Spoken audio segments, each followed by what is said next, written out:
Everyone has a dark side to them, even your heroes. The darkness within Optimus Prime's spark has manifested into Nemesis Prime. There's an old saying that goes, if an Optimus toy exists, so too will a black repaint of it. Anyways, that's the lore behind Takara Tomi's Transformers 40th Anniversary Exhibit exclusive Nemesis Prime. It's a black repaint of the Studio Series Voyager class Rise of the Beasts Optimus Prime. The box is identical to the regular Takara box, except it's all gray, and they actually bothered to change the insignias on the box and even his bio on the back, which is funny because the included instructions still say Optimus on it. Since this is a recolor of a figure I've already talked about, I'll mainly be focusing on the different deco. If you want to know more on how I feel about the mold, then check out my video on Studio Series Rise of the Beasts Optimus Prime, because now we're not going to be talking about Optimus, we're going to be talking about Nemesis Prime. And this robot mode makes a statement right out of the box. Hot damn, the saying really is true. If it comes in black, it's automatically cooler. Nemesis Prime wears these sinister colors proudly, which oozes an evil aura. It's even worse that Nemesis is able to take someone as protective and heartwarming as Optimus and give him an evil feel with just a simple palette swap. This is pretty awesome. The black plastic has a nice sheen to it. It still does drown out that fantastic sculpted detail within his body, but it still looks good. The gray here too is actually a bit darker. The metallic paint is retained, which is fine by me because it already looked beautiful on Optimus and it looks beautiful on Nemesis, adding some nice highlights to the vast mass of black. Those Decepticon insignias too, the purple is just so different from the rest of the colors that it just looks so fire. Also, I can't get Megatronus' face out of my mind every time I see the Decepticon insignia now. Anyone else seen Transformers 1? If you haven't, what's wrong with you? Speaking of vastly contrasting colors, there's two more on the Nemesis Prime palette. First, the cyan, and oh, I am a sucker for this shiny cyan paint they use. The most obvious is the bits on his crotch piece, and you can barely see some on his shoulders and on the sides of his arms. And the shine that it gives off. Ooh, what a nice crotch.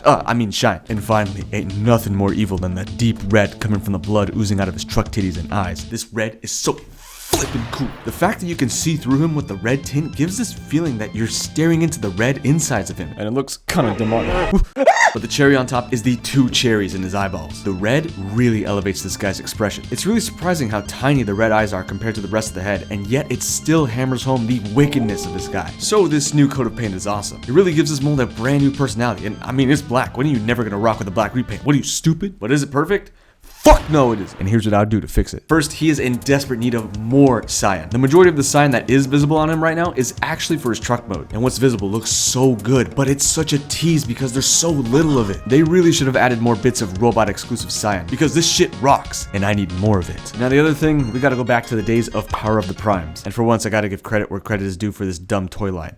Giving Nemesis Prime a new head sculpt was the smartest thing they ever did. Why be lazy and make Nemesis just a black Optimus when you can make Nemesis a black Optimus, but also with a new, more evil head sculpt? That's what Power of the Primes did. And that, along with adding more cyan, should be done to all future Nemesis Prime figures to make them the true definition of the elite repaint. But there's still no denying, this guy is wicked. It still has some issues I had with the base figure, like the gray on the side of his arms is still ugly, but it's honestly amazing how you can challenge Optimus's cool factor by just making a black version of him. This thing fucks. So much so that I think you would be a better leader for the Decepticons than Megatron. Sorry, this dude's just too scary. I'd kiss Megatron, but not Nemesis, especially since he would stab me instead of reciprocate.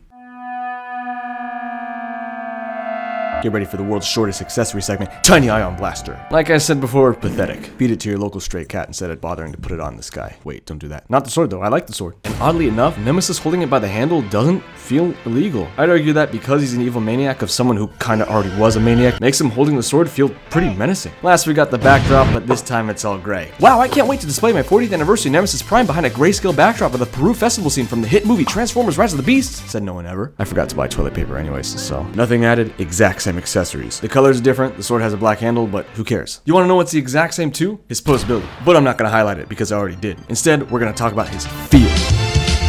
And he feels pretty good. For my copy, there's some aspects that have improved compared to Optimus, while others have slightly worsened. Like his head is substantially loose. His outward arms and ab crunch feels a bit looser too, but everything else is better, and honestly, nothing is loose enough for me to even consider it an issue. With all this combined, I still stand by my point that this mold is the best posing Voyager Optimus mold. The range and the amount of joints is so plentiful and dynamic. He just looks so fantastic, so menacing, so evil, especially next to Optimus Prime himself. All these guys lined up just goes to show how much Optimus Prime has been serving in recent memory, but with their dark version next to them, Nemesis Prime serves as a chilling reminder of what Optimus Prime could be if he just gave in to evil.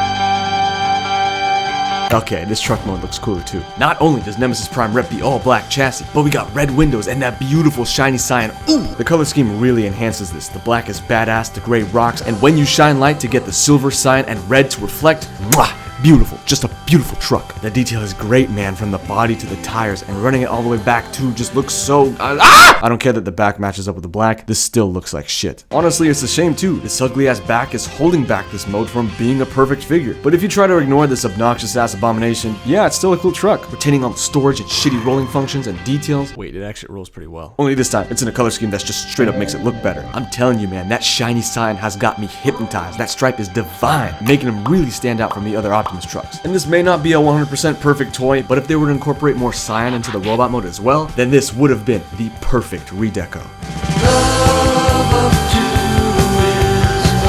The 40th anniversary GOTHTIMUS Prime is just further proof that re-releasing Optimus Prime in black is always going to be a banger. It helps that I already thought highly of this mold, and giving it an arguably better color scheme just seals the deal. Like with Super Mode Starscream though, because he's a Japan exclusive, expect to pay at least double the Voyager price for this guy. In his case too, I would say that's even more not worth it, because at least Starscream came with effect parts as additional accessories and a new box that paid tribute to the past, whereas Nemesis has nothing new added to him. But he's still a cool figure, so I'm happy with it. Yeah. No. I'm not happy with you. How could you? How could you betray me like that? I have looked up to you my whole life. And for what? Only for you to just give in to evil and constantly disappoint me?